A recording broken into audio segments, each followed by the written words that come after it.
अहिलेको सरकार बालुवाको मुला हो, तान्दा पुलुक्क आउँछ एमाले अध्यक्ष केपी शर्मा ओलीले भने गठबन्धनले संसदलाई भत्ता खाने थलो मात्रै बनायो। कांग्रेस प्रवक्ता महत भन्छन् आगामी चुनावमा नेपाली कांग्रेसलाई कसैले पनि रोक्न सक्दैन।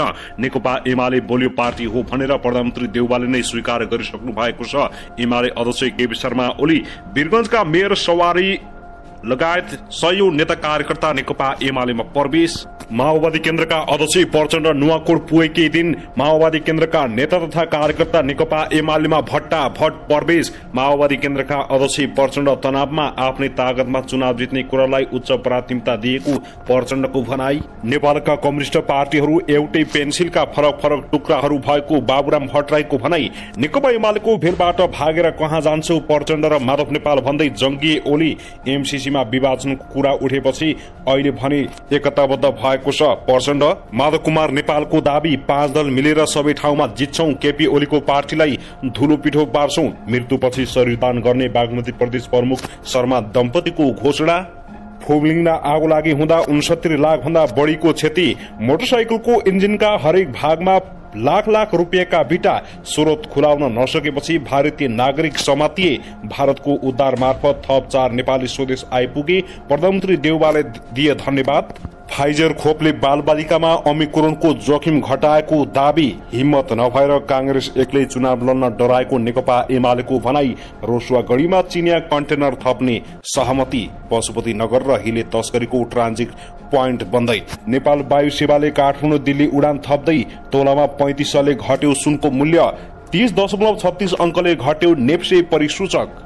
युक्रेनबाट उद्धार गरिएका 4 नेपाली स्वदेश आइपुगे। सुके कुवा पुरे पोखरी गाउँमा पानीको हाहाकार। सरकार के हेरेर बसिरहेको छ? लोकतन्त्रका गफ मात्रै छाट्ने। उल्टो हिँडेर काकर भिट्टाबाट 42 दिनमा दाङ आइपुगे ऋषि। सीसीटीभी क्यामेराबाट मेलाको सुरक्षा गर्दै प्रदेश 1 र गण्डकीमा वर्षाको सम्भावना। चितुरमा मोटरसाइकल दुर्घटना हुँदा 3 जनाको ठाउँको ठाउँ मृत्यु। परीक्षाको पर्खाइमा बसेका विद्यार्थीहरूलाई आयो निकै ठूलो खबर।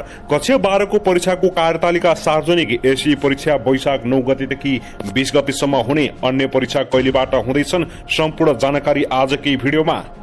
र पलसाहा र समीक्षा अधिकारीको काण्डमा मतियार बनेको भन्दै पलसाहाका म्यानेजरलाई प्रहरीले गर्यो पक्राउ। मचियो खैलाबैला। पलसाहा धरोटमा छुट्ने चर्चा के साँच्चै हो त? सम्पूर्ण जानकारी अब हेर्नुहोस् पुरै समाचार। दर्शकबिन नमस्कार, तपाईहरुलाई हार्दिक स्वागत छ नेपाली समाचार खबरमा। यदि हाम्रो च्यानललाई अहिलेसम्म सब्स्क्राइब गर्नु भएको छैन भने सब्स्क्राइब गरी नजिक रहेको बेल आइकन दबाई हामीसँग जोडिनुहोला। दर्शकबिन सदा झै आज पनि हामी तपाईहरुमाझ देशभरका विभिन्न खबरका साथ उपस्थित भइसकेका छौं। यो भिडियोलाई अन्तिमसम्म हेरी हामी साथ दिनुहोला। दर्शकबिन हाम्रो मेहनतको लागि एउटा सानो लाइक गर्न भनी नभुल्नुहोला। कहाँदेखि हेर्दै हुनुहुन्छ, के भन्न चाहनुहुन्छ? के तपाई हाम्रो च्यानलमा रेगुलर हुनुहुन्छ? यदि रेगुलर हुनुहुन्छ भने रेगुलर लेख्नुहोस्। यदि तपाई नयाँ हुनुहुन्छ भने सब्स्क्राइब गरी जोडिनुहोस् ताकि नयाँ अपडेटका साथ हामी तपाईहरुमाझ दैनिक रूपमा उपस्थित हुने गर्दछौं। साथै हाम्रा अपडेटहरू तपाईहरुलाई के कस्तो लागिरहेका छन्, सल्लाह सुझाव प्रतिक्रिया अवश्य पनि कमेन्ट मार्फत छोड्न नभुल्नुहोला। दर्शकबिन आउनुहोस् आजको पहिलो खबरतर्फ लागौं। नेकपा एमालेका अध्यक्ष केपी शर्मा ओलीले 5 दलीय गठबन्धनको सरकार फाल्न आगामी चुनाव पर्खिराखेको बताएका छन्। काठमाडौँमा आज शनिबार नेपाल निजामती कर्मचारी संगठनको महाधिवेशन उद्घाटन समारोहलाई सम्बोधन गर्दै अध्यक्ष ओलीले आगामी चुनावबाट एमाले बहुमतका साथ सरकारमा फर्किने दावी गरेका छन्। एमाले निकट कर्मचारीलाई ओलीले भने तपाईहरूले सरकारलाई असहयोग गर्न मिल्दैन, यो सरकारलाई सहयोग गर्नुहोस्, यो सरकारलाई ठेगान त हामी लगाइहाल्छौं। उनले 5 दलीय गठबन्धनको सरकारलाई जरा नभएको सरकारको संज्ञा दिएका छन्। यो सरकार ठिक छ कि छैन तपाईहरूले छुट्याउनु पर्दैन, यो सरकारलाई ठिक त हामी लगाइहाल्छौं नि। अध्यक्ष ओलीले भने यो सरकार केही पनि होइन, मुलाको पनि सानोतिनो भए पनि जरा त आउँछ, यसको त जरा न फरा। 5 दलीय गठबन्धन र सरकारलाई तह लगाउन निर्वाचन पर्खिरहेको ओलीको भनाइ छ।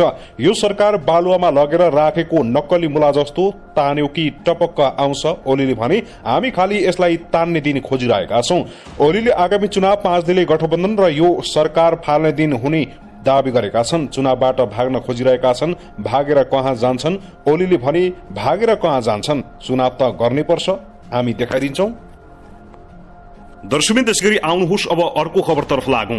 नेकपा माओवादी केन्द्रका अध्यक्ष पुष्पकमल दाहाल प्रचण्डले आगामी स्थानीय तहको निर्वाचनमा आफ्नै तागतमा जित्ने गरी अगाडि बढ्ने बताएका छन्। आज शनिबार प्रेस सेन्टर नुवाकोटले आयोजना गरेको पत्रकार सम्मेलनमा बोल्दै अध्यक्ष प्रचण्डले आफ्नै बलमा चुनाव जित्ने कुरालाई प्राथमिकतामा राखिएको बताएका हुन्। जनतासँग सम्बन्ध बलियो बनाएर आफ्नै बलमा जित्ने कुरालाई प्राथमिकतामा राखेको उल्लेख गर्दै उनले तालमेल हुने स्थिति बनेमा गठबन्धनकी बीचमा तालमेल गर्न जोड़ दिने पार्टीको नीति रहेको बताएका छन्। हामीले आफ्नै खुट्टामा उभिएर जनतासँग सम्बन्ध बलियो बनाएर आफ्नै तागतमा जित्ने कुरालाई उच्च प्राथमिकता दिने भनेका छौं, तर फेरि निर्वाचन नजिक आउँदै गर्दा कसैसँग तालमेल गर्ने स्थिति बन्यो भने तालमेललाई पनि ध्यान दिने, गठबन्धनकै बीचमा तालमेल गर्न जोड़ गर्ने भन्ने नीति छ उनले बताएका छन्। अध्यक्ष प्रचण्डले एमसीसीका विषयलाई लिएर पार्टी विभाजित होला भन्ने आशंकाहरू उठेको उल्लेख गर्दै पार्टीलाई एकताबद्ध ढंगले लैजाने सहमतिका साथ चुनावी अभियानमा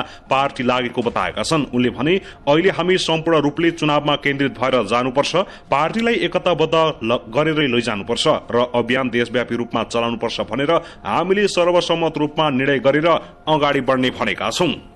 दर्शकबिन त्यसगरी आउनुहोस् अब अर्को खबरतर्फ लागौं। युद्धग्रस्त क्षेत्र युक्रेनबाट 4 जना नेपाली स्वदेश फर्किएका छन्। उनीहरू भारत हुँदै शनिबार दिउँसो नेपाल आइपुगेको सरकारले जनाएको छ। उनीहरू भारतको सहयोगमा उद्धार गरिएको प्रधानमन्त्रीको सचिवालयले जानकारी दिएको छ। भारतले अपरेशन गंगा नाम दिएर युक्रेनमा रहेका नागरिकको उद्धार गरिरहेको छ। सोही क्रममा नेपाली नागरिकको पनि उद्धार गरिएको हो। नेपाली नागरिक उद्धार गरिएकोमा प्रधानमन्त्री शेरबहादुर देउवाले भारतीय प्रधानमन्त्री नरेन्द्र मोदीलाई मुरी धन्यवाद दिएका छन्। त्यसैगरी आउनुहोस् अब अर्को खबरतर्फ लागौं। उल्टो पैदल यात्राबाट मेची महाकाली हिँडेका दाङका ऋषि परिवार 42औं दिनमा दाङ आइपुगेका छन्। स्वास्थ्यका लागि उल्टो पैदल यात्रा भन्ने नाराका साथ गत माघ 15 गते झापाको काकडभित्ताबाट उल्टो यात्रा शुरू गरेका परिवार शुक्रबार बेलुका दाङको धानखोला आइपुगेका हुन्। तुलसीपुर उपमहानगरपालिका 3 घर भएका परिवारले स्वास्थ्यका लागि हिँड्नुपर्छ भन्ने सन्देश दिन मेचीदेखि महाकालीसम्म उल्टो पैदल यात्रा शुरू गरेका हुन्। उनी शुक्रबार खोलामै बास बसेका थिए। उनले अब 22 दिनमा महाकाली पुग्ने लक्ष्य रहेको बताएका छन्। उनले 2 पटक गिनिज बुक अफ वर्ल्ड रेकर्डमा नाम समेत लेखाइसकेका छन्। सन् 2020 जनवरी 21 मा जम्पिङ जक्समा उनको नाम आएको थियो। उनले 1 मिनेटमा 123 पटक जम्प गरेका थिए। त्यस्तै इजिप्टका नागरिकले 30 सेकेन्डमा 54 पटक लाठी घुमाएको रेकर्ड उनले 57 पटक गरेर तोडेका थिए। दर्शकबिन त्यसैगरी नेपाल वायु सेवा निगमले यही फागुन 30 गतेदेखि काठमाडौँ दिल्ली रूटमा दैनिक 2 उडान गर्ने भएको छ। भारत सरकारले भारतमा सबै प्रकारका व्यावसायिक उडान खुला गरेसँगै दिल्लीका लागि दैनिक 2 उडान गर्ने नेपाल एयरलाइन्सले जनाएको छ। अहिले यस रूटमा निगमले दैनिक 1 उडान गरिरहेको छ। हाल भारतबाट विस्तारा एयर, इन्डोगो एयर र एयर इन्डियाले नियमित उडान गरिरहेका छन्। नेपालबाट यो रूटमा उडान भर्ने निगम एक्लो कम्पनी हो। भारतको बनारसमा बुद्ध एयरले उडान भर्दै आएकोमा कोरोनाको संक्रमणपछि ठप्प भएको छ। दर्शकबिन त्यसैगरी आउनुहोस् अब अर्को खबरतर्फ लागौं। केही दिन अघि धनगढ़ीमा एक युवकको हत्या गरेर फालिएको घटनामा प्रहरीले 2 जनालाई पक्राउ गरेको छ। जिल्ला प्रहरी कार्यालयले हत्या आरोपमा पक्राउ परेका उनीहरूलाई आज शुक्रबार पत्रकार सम्मेलन मार्फत सार्वजनिक गरेको हो। कैलालीको प्रहरी प्रमुख तथा प्रहरी उपरीक्षक एसपी विश्व अधिकारीका अनुसार हत्या आरोपमा पक्राउ गरिएका बाजुराको खपतड छेडदहका राजेन्द्र बुढा र भूपेन्द्र बुढालाई सार्वजनिक गरिएको हो। बुढा दयले मिलेर कुलदीप गुप्ताको हत्या गरेको प्रहरी अनुसन्धानबाट खुल्न आएको छ। सोमबार धनगढ़ीको वडा नम्बर 5 शिवनगर र जाई जोड्ने सड़क छेउको नालीमा भारतको उत्तर प्रदेश स्थित शाहजारपुरका अन्दाजी 42 वर्षीय गुप्ताको शव फेला परेको थियो। बाटो हिँड्ने एक युवतीले सोमबार बिहानै 9:45 बजेतिर युवकको शव देखेपछि प्रहरीलाई खबर गरेकी थिइन्। प्रहरीले गुप्ताको हत्या भएको निष्कर्ष निकालेको थियो। गुप्ता भारतबाट धनगढ़ी शिवपुर धाम नजिक डेरा गरेर बस्दै आएका थिए। घटना थाहा पाए लगतै प्रहरीले अनुसन्धान कार्य तीव्र पारेको बताएको छ। त्यसैगरी उता भने मिथिला माध्यमिकी परिक्रमामा सहभागी एक महिलाको मृत्यु भएको छ। मृत्यु हुनेमा महोत्तरीको भंगहा नगरपालिका 3 भंगा टोल बस्ने 55 वर्षीय तिलिया देवी मुसहर रहेको प्रहरीले जनाएको छ। भंगवा नगरपालिका 9 कञ्चनवन स्थित आधारभूत विद्यालयमा विश्राम गरिरहेकी महिला शुक्रबार बिहान मृत अवस्थामा फेला परेकी हुन्। घटना विषयमा अनुसन्धान भइरहेको जिल्ला प्रहरी कार्यालय महोत्तरीले जानकारी दिएको छ। अघि पनि परिक्रमको 5औं दिन गत सोमबार जलेश्वरमा बेहोस भएर एक महिलाको मृत्यु भएको थियो। माध्यमिकी परिक्रममा सहभागी भारतको बिहार राज्य स्थित मधुबनी जिल्लाको भाइसपट्टी थाना बासुपट्टी बस्ने राजेन्द्र शाहकी 50 वर्षीय पत्नी परिमिला देवी शाहको मृत्यु भएको थियो। दर्शकबिन त्यसैगरी आउनुहोस् अब अर्को खबरतर्फ लागौं। रुकुम पूर्वको सिस्ने गाउँपालिका 2 प्वाङको बुर्केसल्ला जंगलमा फेला पारिएको सकेट बम डिस्पोज गरिएको छ। कालो प्लास्टिकको ड्रमभित्र लुकाइराखेको अवस्थामा फेला पारिएको सकेट बम आज शुक्रबार दिउँसो नेपाली सेनाले डिस्पोज गरेको हो।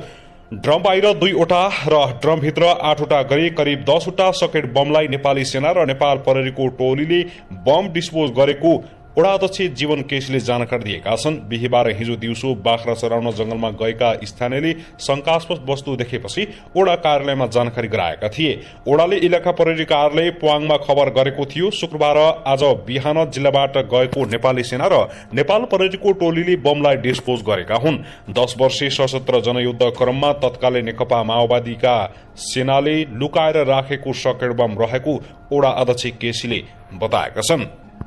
त्यसैगरी आउनुहोस् अब अर्को खबरतर्फ लागौं।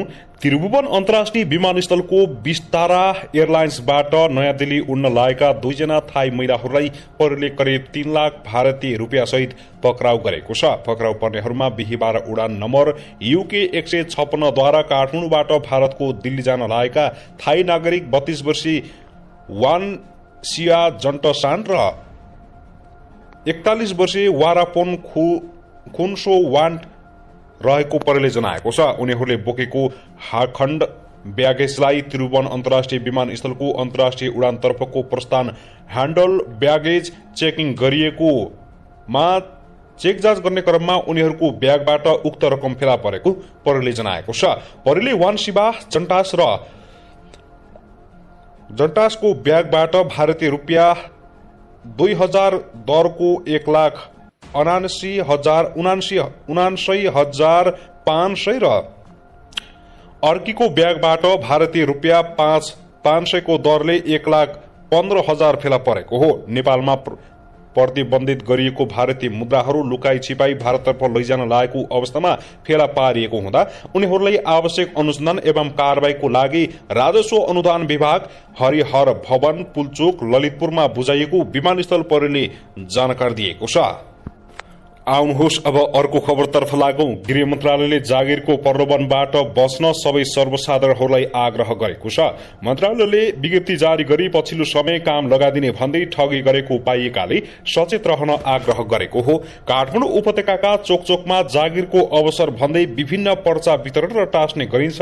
यसबाट कोही ठोगिएका तुरुन्तै नजिकको प्रहरी कार्यालयमा जानकारी गराउन पनि मन्त्रालयले आग्रह गरेको छ। प्रहरीले फागुन 22 गते जब सेन्टरको नाममा ठगी गरेको आरोपमा 9 जनालाई नियन्त्रणमा लिएको छ। प्रहरीका अनुसार पक्राउ पर्नेमा अराहाजीका 26 वर्षीय अमर पाण्डे, 32 वर्षीय तिलकराम पाण्डे, लमजुङका 22 वर्षीय आनन्द महरठा रहेका छन्। उनीहरू Dudhpokhari job placement and training centre नामक संस्थाका सञ्चालक समेत हुन्। त्यस्तै सिराका 23 वर्षीय विवेक यादव, ओखलढुङ्गाका 28 वर्षीय अन्जिन राई, सिन्धुलीका घनश्याम पहाडी, रौतहटका 25 वर्षीय सिर्जन लामिछाने, मोरङका ज्ञानु नेउपाने र सोही जिल्लाका 22 वर्षीय रामबच्चन कुमार यादवलाई प्रहरीले नियन्त्रणमा लिएको छ।